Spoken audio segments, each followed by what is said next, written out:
Hey guys, I'm Keely, and in this video I'm going to tell you about 2 day trips that me and my boyfriend Jared did from Osaka during our 12-day Japan trip.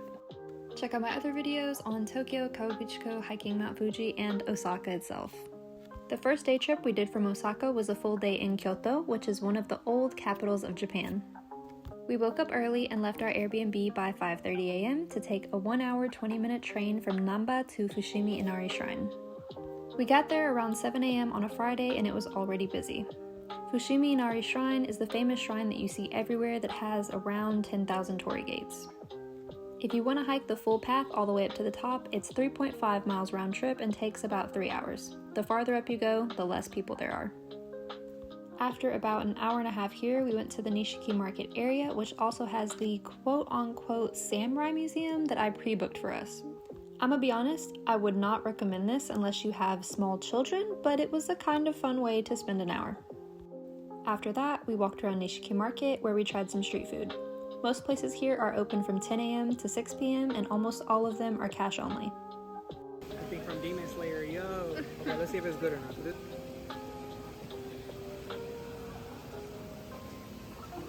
That's so good. Then we walked 15 minutes to get some adorable ice cream cones and go to this cute stationery store. After a 20-minute bus ride, we arrived in the Gion district where we saw the famous Pagoda Street View, the old traditional style Starbucks, and went into our 3rd or 4th Ghibli store of the trip. It was really hot, so we stopped inside Matcha House for some matcha tiramisu and ice cream. After all of that, we concluded our Kyoto day trip, headed back to Osaka, and ate some good Lawson convenience store food.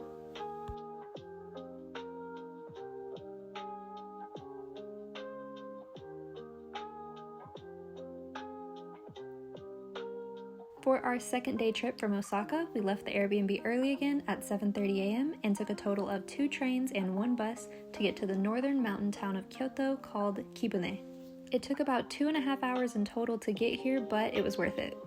This town felt like a Ghibli movie. There were so many cute restaurants and cafes sitting on top of the river that flows along the street.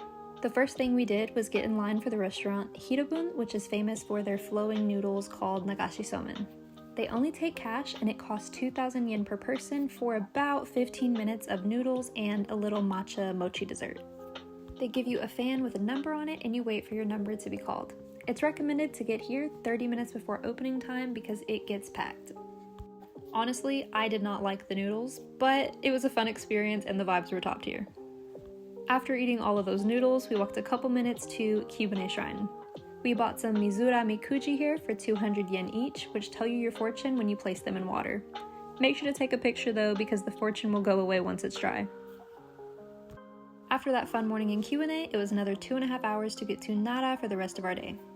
From Kintetsu Nara Station, it's a 20-minute walk to Todaiji, which is a giant temple made completely out of wood. It costs 600 yen per person to enter, and we bought our tickets at the office here.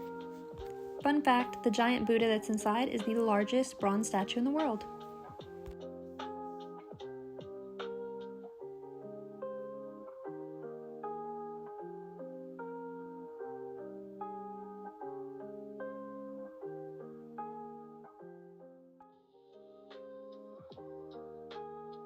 We didn't feel the need to go to the designated deer park area since we saw so many deer roaming around here. We did, however, stop and eat at the famous mochi place, which I think is pronounced Nakatanidao. Then we ate at a random Korean place called Bogoshipta and headed back to Osaka. There's links in the description for more info on everything that we did, and if you have questions, leave them in the comments below. Check out my channel for more videos over our 12-day Japan trip, and thank you so much for watching!